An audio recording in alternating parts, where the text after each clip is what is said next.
설아야담에 오신 여러분 환영합니다. 구독과 좋아요 눌러주세요. 그럼 바로 시작합니다. 옛날 옛적 인조 임금 마렵의 일이었습니다. 남대문 밖 장터 한복판에 사람들이 빙 둘러섰습니다. 장사치들의 외침과 생선 냄새가 뒤섞인 장터 한가운데 상단 주인이 거짓골을 한 여종을 무릎 꿇려 놓고 회초리를 내리치고 있었지요. 인연이 감히 도망을 치려 했다고 회초리가 공중을 가르며 여종의 등을 후려쳤습니다. 여종은 연하라 불리는 아이였는데 울음조차 제대로 내지 못한 채 이를 악물고 매를 맞았습니다.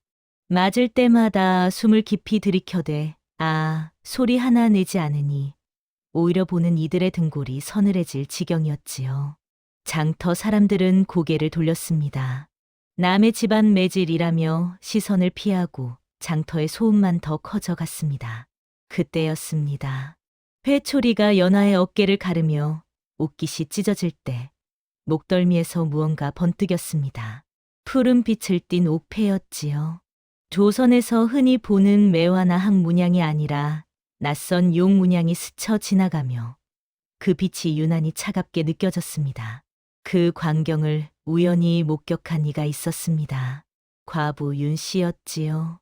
윤 씨는 장을 보러 나왔다가 그 자리를 지나치려 했으나 발이 땅에 붙은 듯 움직여지지 않았습니다. 시댁에서 억울함을 삼키며 맞아야 했던 제 몸의 기억이 연하의 자세와 겹쳐 숨이 턱 막혀왔습니다. 과부가 공연히 나서면 화를 부른다는 말이 머리를 쳤으나 연하의 피가 장터 먼지에 섞이는 꼴을 외면할 수 없었습니다. 장터 구석의 점쟁이 노파가 낮게 중얼댔습니다. 옥이 찬 기운을 품었구나. 주인을 살리기도 죽이기도 하겠네. 사람들은 헛소리라 흘렸으나 윤 씨만 그 말이 마음에 걸렸습니다. 연하가 잠깐 고개를 들어 윤 씨를 바라보았습니다. 눈동자가 맑고 깊어 거지 여종의 눈이 아니라 숨긴 내력이 있는 자의 눈 같았지요. 상단 주인은 일부러 더 크게 매질하며 협박했습니다. 도망치면 혀를 뽑겠다. 연하는 고개를 끄덕일 뿐 기이하게도 겁의 기색이 덜했습니다. 윤 씨는 연하의 발목에서 오래 묶인 밧줄 자국을 보았습니다. 매질만이 아니라 가둬둔 흔적임을 깨닫고 연민이 분노로 바뀌었지요. 그날 저녁 윤 씨는 집으로 돌아왔으나 장터의 회초리 소리가 귀에서 떠나지 않았습니다. 잠결에 옥이 얼음처럼 차다는 느낌이 손끝에 남아 첫 번째 불길한 밤이 시작되었습니다. 윤 씨는 그날 밤 한숨도 자지 못했습니다. 눈을 감으면 회초리에 맞는 연하의 모습이 떠올랐고 귀를 막아도 장터의 소리가 들려왔지요. 새벽녘이 되어서야 윤 씨는 마음을 굳혔습니다. 해가 뜨자마자 윤 씨는 다시 장터로 향했습니다. 과부의 처지로 사내들 틈에 끼는 것 자체가 모욕과 위험이었으나 윤 씨는 물러서지 않았습니다. 상단 주인을 찾아 그 앞에 섰지요. 무슨 일이오, 과부? 상단 주인이 비웃듯 물었습니다. 윤 씨는 숨을 고르고 품에서 보따리를 꺼냈습니다. 비단 2필, 은전 꾸러미, 혼수로 가져온 놀이개까지 모두 바닥에 내려놓았지요. 아이를 내게 넘기시오. 윤 씨의 목소리는 떨렸으나 눈빛만은 흔들리지 않았습니다. 상단 주인은 처음엔 코웃음을 쳤습니다. 그러나 비단결을 만지는 순간 눈빛이 달라졌지요. 과부가 이리 돈이 있나? 의심을 던졌으나 장사는 장사였습니다. 상단 주인은 비단을 들여다보고 은전을 세어보더니 고개를 끄덕였습니다. 좋아, 데려가시오. 장터 사람들의 수군거림이 시작되었습니다. 과부가 아이를 사다니 뒤가 구린가. 남편 유산을 탕진하나 보네. 혀가 날뛰었으나 윤 씨는 그 소리를 등으로 받으며 연하에게 다가갔습니다. 윤 씨는 조심스레 연하의 손목을 감쌌습니다. 연하는 놀라 손을 빼려다가도 윤 씨가 상처에 손을 얹지 않자 가만히 따랐지요. 집으로 오는 길 연하의 옥패가 치맛자락에 스치며 차가운 기운이 윤 씨의 피부를 훑었습니다. 윤 씨는 잠깐 어지럼을 느끼고 옥이 사람을 가린다는 말이 떠올랐습니다. 윤 씨는 연하에게 말했습니다. 이제부터 내 이름은 연하다. 연꽃처럼 진흙 속에서도 살아라. 연하는 그 이름을 되뇌며 입술을 달싹였습니다. 그날 밤 윤 씨는 연하의 상처를 씻기기 시작했습니다. 따뜻한 물에 적신 헝겊으로 등에 피를 닦아내던 윤 씨는 쇄골 근처에서 이상한 흉터를 발견했습니다. 칼 끝으로 그은 듯한 자국이었는데 누군가 무언가를 지우려다 실패한 듯했지요.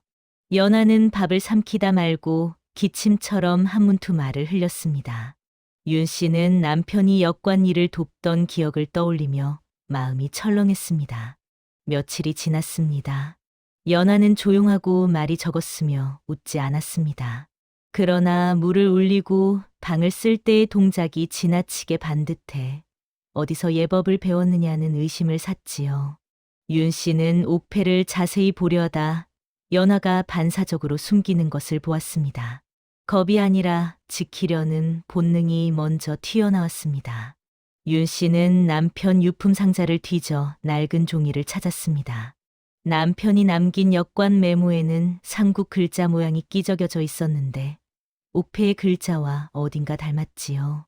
그 무렵 동네 우물가에 풍문이 돌기 시작했습니다. 청사신길에서 귀한 여인이 사라졌다더라.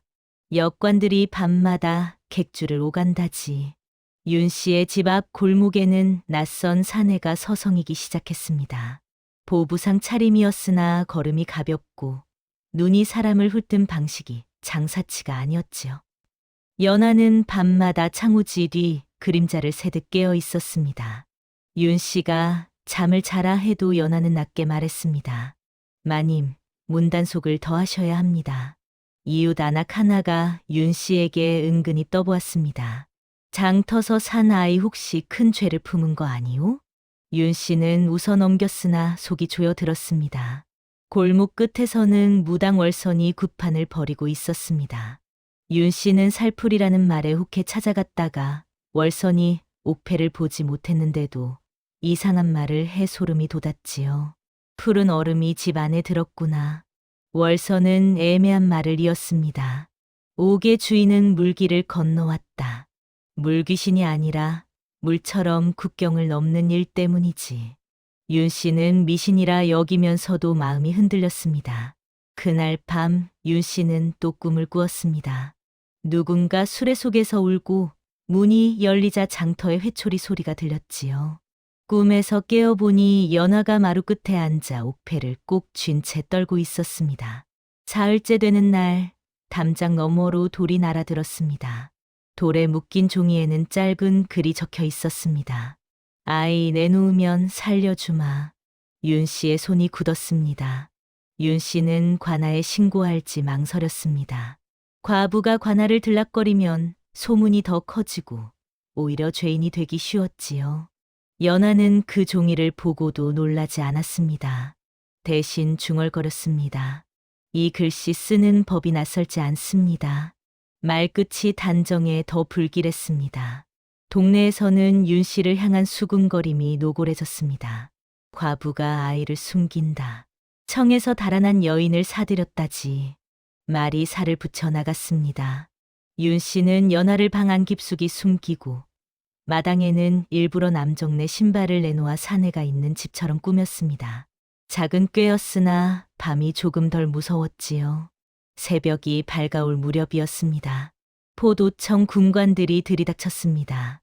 윤 씨, 청에서 찾는 여인을 숨겼다는 고변이 있다. 문을 열라. 군관은 거래 이야기를 들어도 믿지 않았습니다. 과부가 비단을 어디서 났느냐? 뒤를 캐면 영모도 나오겠다. 협박하며 문을 부수려 했습니다. 윤 씨는 문틈에 몸을 세우고 말했습니다. 값을 치르고 사나이를 빼앗는 법이 어디 있느냐. 과부의 목소리는 떨렸으나 눈은 흔들리지 않았습니다. 그때 월선 무당이 골목 끝에서 굿방울을 흔들며 나타났습니다. 칼을 들이대면 피가 더 번진다. 외치며 군관들의 마음을 잠시 흐트러뜨렸지요. 연하는 윤 씨 뒤에서 조용히 숨을 골랐습니다. 마치 이제는 더 숨길 수 없다는 듯 옥패를 품에서 꺼낼 결심을 했습니다. 연하는 문 앞에 나서며 군관을 똑바로 보았습니다. 그만두십시오. 목소리가 낮고 단단했습니다. 장터의 아이와 달랐지요. 연하는 푸른 옥패를 꺼내 마룻바닥에 놓았습니다. 옥패가 닿는 순간 윤 씨는 발바닥에서 냉기가 훑고 지나가는 듯 움찔했습니다. 뒤따라 온 역관 하나가 옥패를 보고 얼굴이 새하얘졌습니다. 그는 무심코 무릎을 꿇었습니다. 그 문양은 말을 잇지 못했습니다. 연하는 조용히 입을 열었습니다. 나는 청황실의 오겹입니다. 공주라 불리던 혈통이 돼 정치 싸움의 바람에 없어져야 했던 신세지요. 군관들은 즉시 윤 씨를 범인으로 몰아갔습니다. 과부가 공주를 꿰어 납치했다. 윤 씨의 손목에 포승줄이 걸릴 뻔했습니다. 그때 연하가 윤 씨 앞을 가로막고 말했습니다. 이 마님은 나를 산 것이 아니라 구해낸 것입니다. 내 상처가 마님의 상처와 닮아 가진 것을 다 내어 나를 지켜주셨습니다.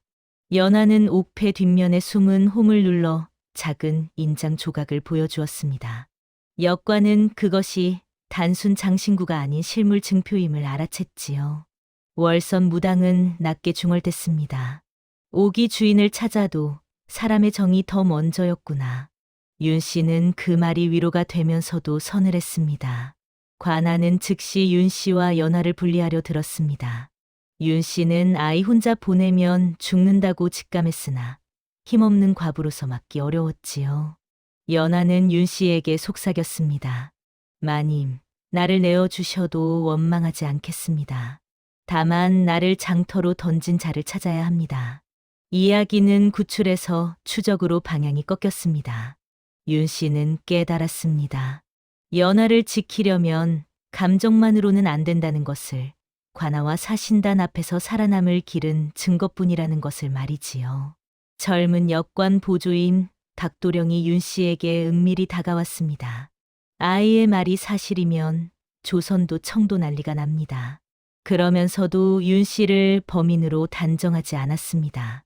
윤 씨는 상단 주인과의 거래를 증명할 물건을 찾기 시작했습니다. 비단을 주고받은 자의 거래, 표식, 상단 목패를 기억해 두었음을 떠올렸지요. 연하는 관아의 보호 아래 임시로 객주 뒤채에 머물게 되었습니다. 보호라 했으나 사실상 감시였습니다. 월선 무당은 윤 씨에게 말했습니다. 옥패의 냉기가 집을 태우기 전에 물길로 씻어라. 정월 물맞이 비슷한 의식을 권했습니다. 윤 씨는 반신반의했으나 마음이 흔들렸지요. 윤 씨는 밤에 연하를 보러 가려다 골목에서 누군가에게 미행당했습니다. 달빛 아래 그림자가 한 명이 아니라 둘임을 알아챘습니다. 윤 씨는 일부러 물동이를 쏟아 소란을 내고 그 틈에 도망쳤습니다. 과부의 장꾀가 목숨을 살렸지요. 박도령은 말했습니다. 누군가 윤 씨를 납치범으로 확정시키려 합니다.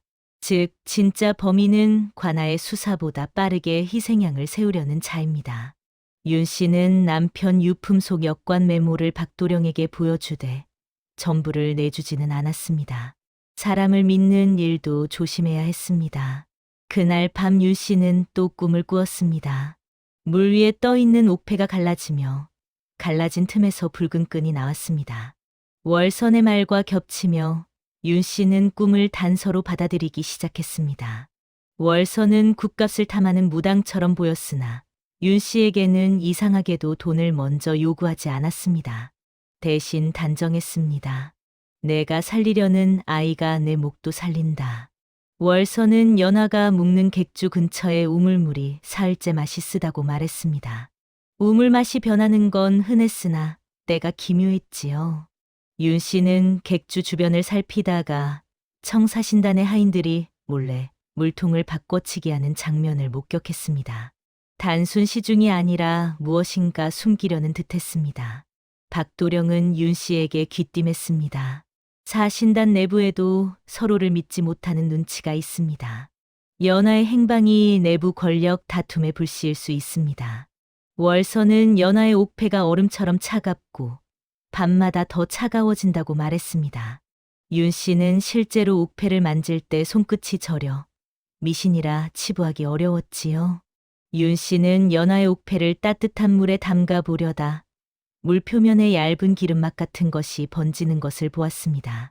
누군가 옥패에 약재나 향을 발라 흔적을 숨겼을 가능성이 떠올랐습니다.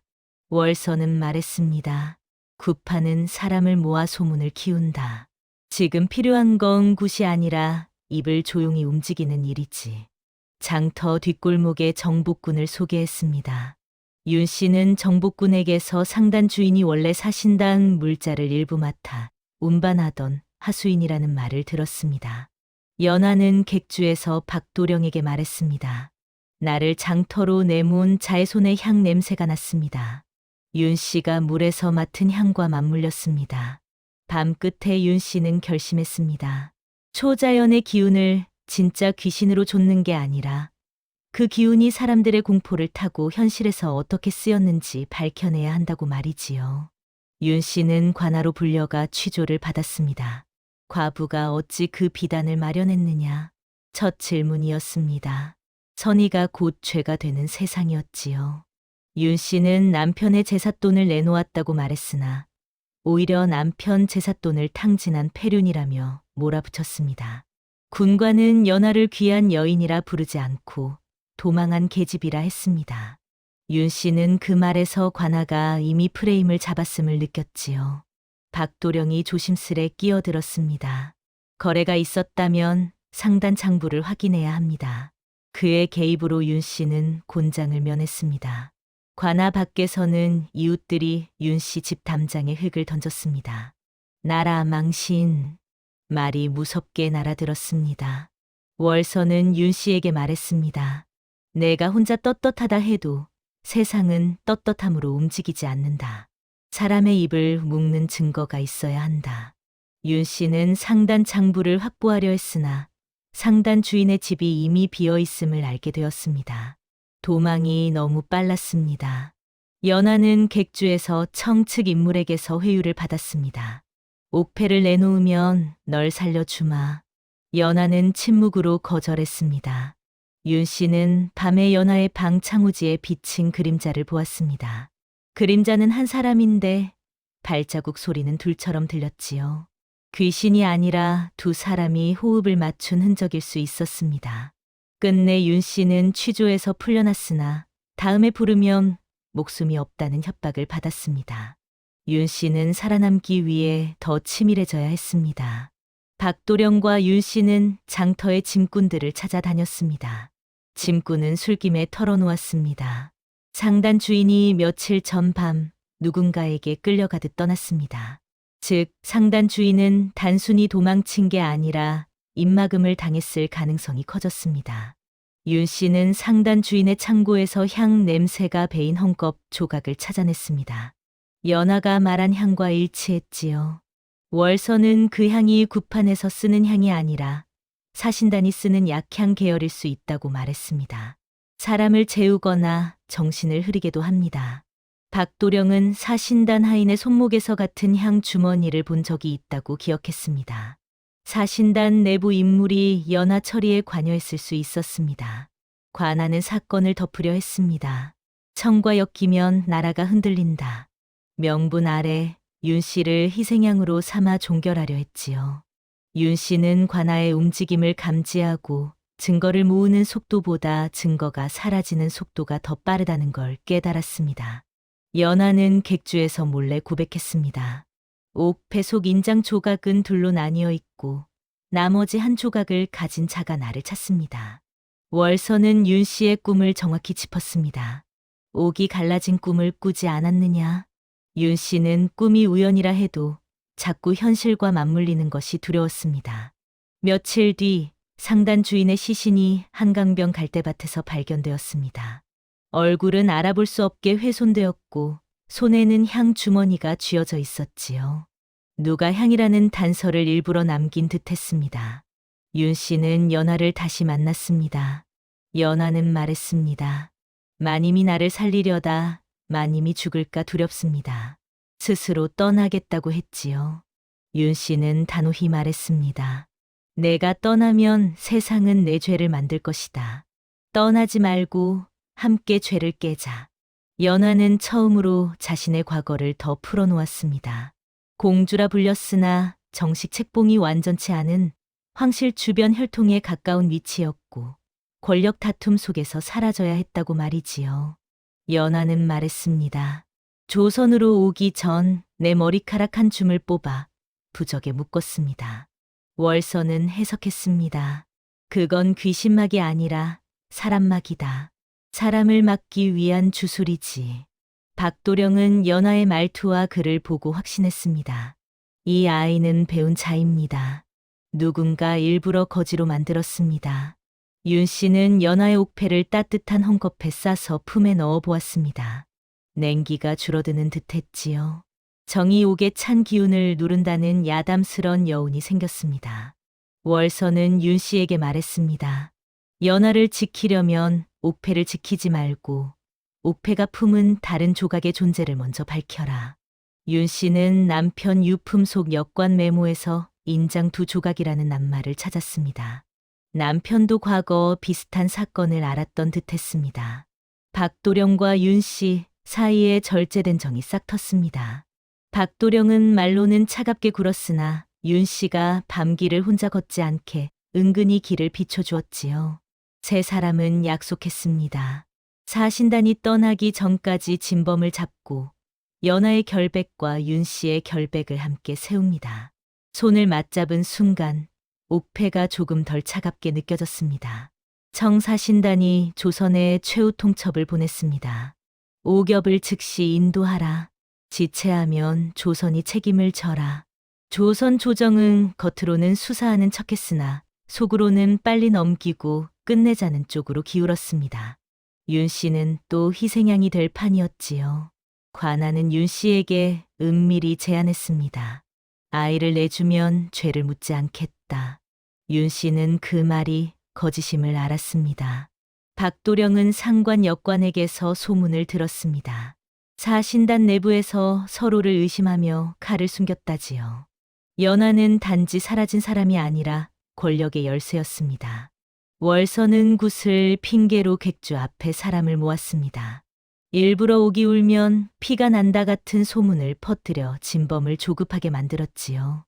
윤 씨는 월선의 위험한 계략에 반대했으나 월선은 말했습니다. 진범은 조용할 때 더 깊이 숨는다. 숨은 짐승은 불을 질러야 튀어나온다. 연하는 스스로 객주 우물가로 나갔습니다. 물을 길어 오겠습니다. 미끼가 되어 움직여야 한다고 판단한 것이었지요. 윤 씨는 연하를 막다가 연하가 옥패를 내밀며 말하는 것을 들었습니다. 마님이 품으면 마님이 죽습니다. 이번엔 내가 품겠습니다. 가슴이 무너졌습니다. 박도령은 연하의 움직임을 지키기 위해 관아의 출입 기록을 조작하는 위험한 일을 했습니다. 역관으로서 커리어가 끝날 각오를 한 것이었습니다. 그날 밤 연하의 방 창문에 부적이 붙어 있었습니다. 글씨는 조선식이었으나 획이 낯설었지요. 누군가 내가 누구인지 안다고 경고하는 것이었습니다. 윤 씨는 남편 유품 상자 깊은 곳에서 봉해진 종이뭉치를 발견했습니다. 남편이 생전에 누구에게도 보여주지 말라고 적어둔 글이었지요. 그 기록에는 과거 사신길에서 일어난 일이 적혀 있었습니다. 황실의 인장 조각이 둘로 나뉘었고 한 조각이 바깥으로 샜다. 남편은 그 사건을 조사하다 누군가에게 협박을 받았고 끝내 병을 얻었다는 암시가 있었습니다. 윤 씨는 남편의 죽음이 단순 병이 아니었을지 의심했습니다. 박도령은 기록을 읽고 얼굴이 굳었습니다. 이건 조선 관아가 아니라 사신단 내부와 조선 내부 일부가 함께 얽힌 일입니다. 월서는 기록 속 지명과 날짜를 보고 말했습니다. 내 꿈에 나온 물길이 한강만이 아니다. 서해의 물길도 있다. 윤 씨는 기록 속에서 상단 주인의 이름과 비슷한 벼로를 발견했습니다. 상단은 단독 범행이 아니라 오래된 운반망의 말단이었던 것이지요. 연하는 기록을 보고 자신이 어릴 때 들었던 말을 떠올렸습니다. 인장 조각을 가진 자는 황실의 목줄을 쥔다. 박도령은 나머지 조각이 조선에 숨어 있을 가능성을 제기했습니다. 그러면 연하를 내어주어도 사건은 끝나지 않는 것이었습니다. 월서는 말했습니다. 옥패에 냉기는 귀신이 아니라 사람들이 만들어낸 두려움이 옥에 달라붙은 것이지. 내가 옥을 만질 때 덜 차가운 이유는 정 때문이다. 윤 씨는 그 말이 위로가 되면서도 서늘했습니다. 며칠 뒤 윤 씨 집 문설주에 칼자국이 났습니다. 그 위에 먹으로 한 글자가 적혀 있었습니다. 반납. 진범이 윤 씨의 집까지 파고들었습니다. 윤 씨는 더는 숨지 않기로 했습니다. 과부로 조용히 살면 살수록 누명이 쉬워짐을 깨닫고 스스로 증거를 세우는 사람으로 변했죠. 윤 씨는 장터의 배 장수, 객주의 심부름꾼, 포도청 하급 군관까지 하나씩 만나 상단 주인과 향 냄새를 연결하는 진술을 모았습니다. 박도령은 윤 씨가 모은 진술을 정리해 날짜와 장소, 인물이 맞물리게 만들었습니다. 말이 증거가 되려면 질서가 필요했습니다. 월서는 윤 씨에게 말했습니다. 사람의 혀는 곧 구판이다. 내가 말을 모으면 내가 구판의 주인이 된다. 윤 씨는 그 말이 무섭지만 필요함을 알았습니다. 연하는 감시 속에서도 청츠카인들의 언쟁을 엿들었습니다. 조각은 돌아오지 않았다. 누가 숨겼나? 서로를 의심하는 소리였습니다. 윤 씨는 옥패 표면의 얇은 기름막을 씻어내기 위해 쑥과 소금으로 문질러 보았습니다. 향이 옅어지며 옥의 색이 조금 맑아졌지요. 주술 같았으나 사실은 현실적 세척이었습니다. 박도령은 관아 문서고에서 몰래 출입 기록을 확인했습니다. 상단 주인이 사라지기 전날 사신단 하인이 관아를 들락거린 흔적이 나왔습니다. 윤 씨는 자신의 집에 대한 협박이 커지는 것을 느끼고 비단 장부를 숨길 장소를 바꾸었습니다. 배틀 아래가 아니라 부엌 장독대 밑이 더 안전했습니다. 월서는 마지막으로 윤 씨에게 말했습니다. 정월 대보름 밤 사람들 눈이 달에 묶일 때 진범이 움직인다. 윤 씨는 그날을 함정의 날로 삼기로 했습니다. 거울을 보며 자신에게 말했습니다. 두려움이 내 주인이 되게 두지 않겠다. 과부 윤 씨가 사건의 중심으로 들어섰습니다. 정월 대보름 밤이 밝았습니다. 월서는 굿이 아닌 달맞이 판을 벌여 사람들을 객주 앞에 모았습니다. 민심이 들끓어 소문이 더 커지게 했지요. 그 틈에 누군가 객주 뒷채로 몰래 침입했습니다. 목표는 연하가 아니라 연하의 옥패였습니다. 윤 씨는 미리 옥패를 바꿔치기에 가짜 주머니를 침입자가 집어가게 만들었습니다. 손재주와 생활의 지혜가 계략이 된 것이지요. 침입자는 옥패를 훔친 뒤 곧장 우물가로 향했습니다. 거기서 누군가에게 건네려는 동선이 잡혔습니다. 박도령은 그를 추격하다가 침입자가 관아 하급 군관과 신호를 주고받는 걸 보았습니다. 관아 내부 연루가 확정되었습니다. 월서는 사람들 사이에서 외쳤습니다. 옥이 울었다. 소리를 내어 혼란을 더 키웠지요. 혼란은 위험했으나 그만큼 진범이 실수를 했습니다. 침입자는 옥패를 물에 담가 숨은 홈을 찾으려 했습니다. 그 순간 가짜임이 드러나고 침입자는 당황에 달아났습니다. 윤 씨는 침입자의 손목에서 향 주머니와 함께 붉은 실끈을 보았습니다. 꿈에서 나온 붉은 끈이 현실과 맞물렸지요. 연하는 그 붉은 끈을 보고 말했습니다. 황실의 의복 안쪽에 매는 방식입니다. 침입자는 조선 사람이 돼 청쪽 예법을 아는 자였습니다. 반전의 결론이 드러났습니다. 모두가 공주를 되찾으려는 일이라 여겼으나 실제로는 인장 조각을 회수해 권력을 주려는 싸움이었던 것입니다. 달빛이 객주 지붕을 비추고 사람들의 숨소리가 한데 뒤섞였습니다. 관아는 더 이상 기다리지 않았습니다. 윤 씨가 청오겹을 숨기고 국법을 어겼다. 영모 비슷한 죄목을 더 씌웠습니다. 윤 씨는 포도청에 다시 끌려갔고 이번엔 곤장과 협박이 훨씬 거칠었습니다. 아이만 내놓으면 살려주겠다. 말이 반복되었습니다. 박도령도 압박을 받았습니다. 역관 상관이 말했습니다. 내가 과부 편을 들면 내 목도 날아간다. 연하는 감시를 뚫고 윤 씨에게 가려 했으나 월선이 막았습니다. 지금 내가 움직이면 윤 씨는 죽는다. 내가 있어야 윤 씨가 산다. 월서는 관아의 하급 군관 하나를 매수해 윤 씨의 처우를 늦췄습니다. 돈이 아니라 그 군관의 숨은 허물을 쥐고 흔들었지요. 야담의 현실적 추악함이 드러났습니다. 윤 씨는 옥패의 진짜 조각을 어디에 숨길지 고민하다 남편의 위패함 아래에 숨겼습니다. 죽은 이가 산 일을 지킨다는 상징이 되었습니다. 박도령은 마지막 수단을 꺼냈습니다. 조정의 상급 관리에게 윤 씨의 증거 꾸러미를 올리되 공개가 아니라 비밀 상소 형태로 전달했습니다.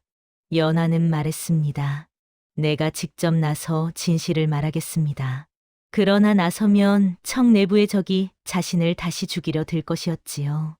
윤 씨는 감옥에서 꿈을 꾸었습니다. 물속에 잠긴 옥패가 갈라지며 갈라진 틈에서 남편의 목소리가 들렸습니다. 입이 아니라 문서로 싸워라. 꿈은 심리의 소리처럼 현실적인 조언으로 변했습니다. 관아는 윤 씨의 처형 날짜를 흘렸습니다. 민심은 나라 망신이라며 윤 씨를 돌로 치려 했습니다. 절망이 가장 깊어졌습니다. 연하는 드디어 결단했습니다. 내가 나서지 않으면 마님이 죽습니다. 자신이 살아남기 위한 침묵을 벌였습니다. 박도령은 연하의 증언이 통할 자리를 마련했습니다.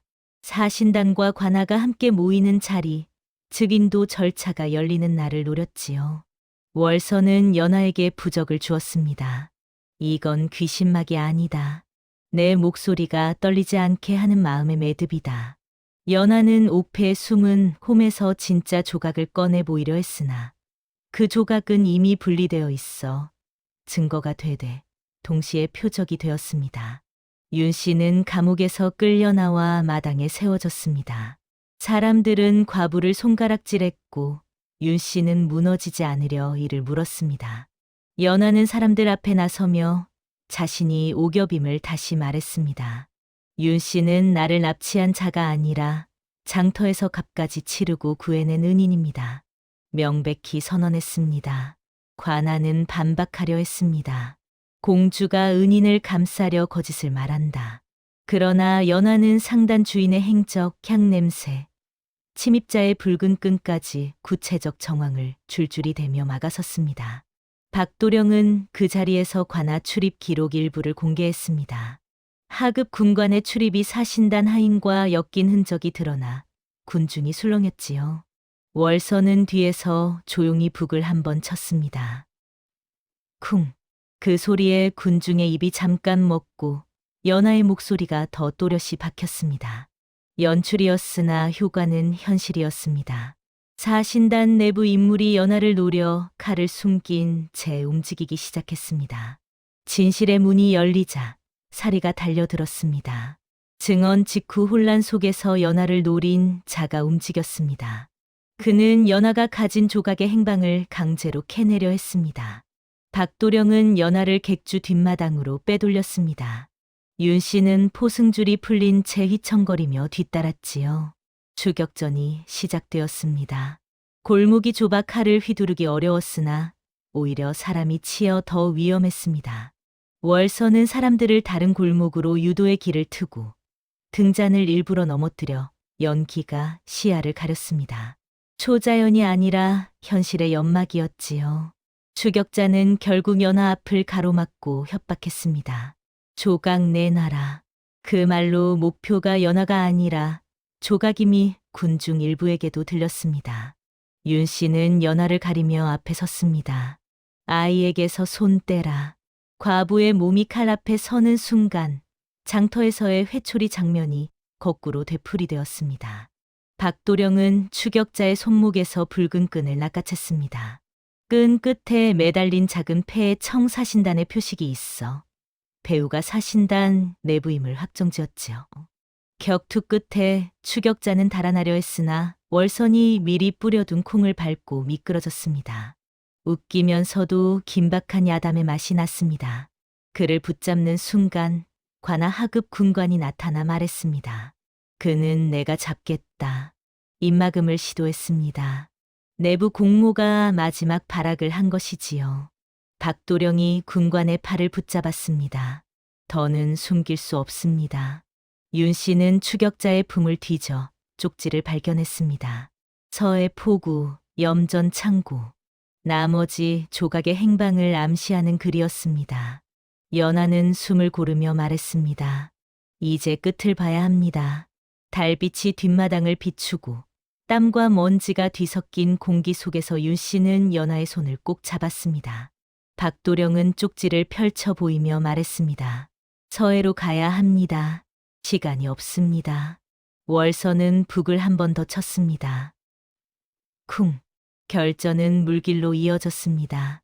염전 창고로 향하는 길은 험했습니다. 윤 씨와 박도령, 연하는 서로의 목숨을 걸어야 했습니다. 사신단이 떠나기 전이라 시간도 없었지요. 창고에 도착하자 그들은 나머지 조각을 가진 차가 조선의 어느 관리와 내통했음을 확인했습니다. 조선 내부의 탐욕이 청의 음모와 손을 잡았던 것이지요. 진짜 설계가 드러났습니다. 연하를 도망으로 만들고 옥패 조각을 회수한 뒤 윤 씨 같은 약자를 납치범으로 세워 국가 간 분쟁을 피하는 척 사건을 덮는다는 계획이었습니다. 연하가 장터까지 굴러떨어진 과정도 밝혀졌습니다. 처음엔 사신단 숙소에서 약향으로 재우고 하인을 통해 상단에게 넘겨 거지여종으로 위장시켰던 것이지요. 상단 주인이 연하를 때린 이유도 명확해졌습니다. 단순 포악함이 아니라 옥패의 숨은 홈을 열게 하려는 강압이었습니다. 월선의 역할도 드러났습니다. 월선은 과거 비슷한 사건으로 가족을 잃어 권력자들의 덮기를 증오해왔던 것이지요. 무당이었으나 결국 사람의 싸움이었습니다. 박도령은 자신의 상관 역관이 이 일에 연루되었음을 알게 되었습니다. 믿었던 줄이 칼줄로 바뀌는 순간 박도령은 크게 흔들렸습니다. 윤 씨는 남편이 남긴 기록이 왜 봉해졌는지 이해했습니다. 남편은 진실을 알았고 그래서 조용히 죽었을 수도 있었습니다. 윤 씨의 눈물이 분노로 굳었지요. 연하는 말했습니다. 공주라 불려도 필요 없으면 장터에 버려지는 것입니다. 윤 씨는 그 말에 자신의 과부 삶을 겹쳤습니다. 그들은 조각을 확보하고 배우의 이름을 정리했습니다. 내통 관리와 사신단 인물의 명단이었습니다. 이제 남은 건 공개와 처벌, 그리고 안전한 이별이었습니다. 조선 조정은 더 이상 덮을 수 없게 되었습니다. 사신단 내부의 인물 이름과 내통 관리의 증거가 동시에 드러나자 책임을 서로 떠넘기며 균열이 났지요. 박도령은 자신의 직을 내놓을 각오로 상급자 앞에 증거를 올렸습니다. 나라를 지키려면 약자를 먼저 버리지 말아야 합니다. 말까지 꺼냈습니다. 연하는 최후로 한 번 더 증언했습니다. 윤 씨는 나를 납치한 자가 아니라 구한 자입니다. 공식적으로 남기고 윤 씨의 죄목이 풀렸습니다. 내통한 조선 관리는 파직과 유배로 처리되려 했으나 윤 씨는 말했습니다. 죽은 남편의 억울함이 있습니다. 더 엄한 처벌을 요구했지요. 다만 현실은 절충되었습니다. 사신단은 체면을 위해 내부 인물 하나를 희생양으로 내세우고 급히 떠날 준비를 했습니다. 완전한 정의가 아니라 그 시대에 가능한 결말이었습니다. 월선은 윤 씨에게 말했습니다. 귀신은 없었다. 다만 사람들이 귀신을 만들어 남의 목을 죄었다. 야담의 서늘함이 현실로 내려앉았습니다. 윤 씨는 연하에게 비단을 다시 쥐어주려 했으나 연하는 고개를 저었습니다. 마님이 내게 준 건 비단이 아니라 사람 대접입니다. 박도령은 윤 씨에게 직접 마음을 고백하지 않았습니다. 대신 윤 씨 집 주변의 위협을 걷어내고 배틀 납품 길을 마련해 조용히 삶을 지켜주었지요. 연하는 떠나기 전 밤 윤 씨와 한 상을 나누었습니다. 두 사람은 같은 말을 했습니다. 살아남자. 그 말이 사랑보다 깊었습니다. 윤 씨는 연하의 옥패를 마지막으로 만졌습니다. 예전처럼 차갑지 않았습니다.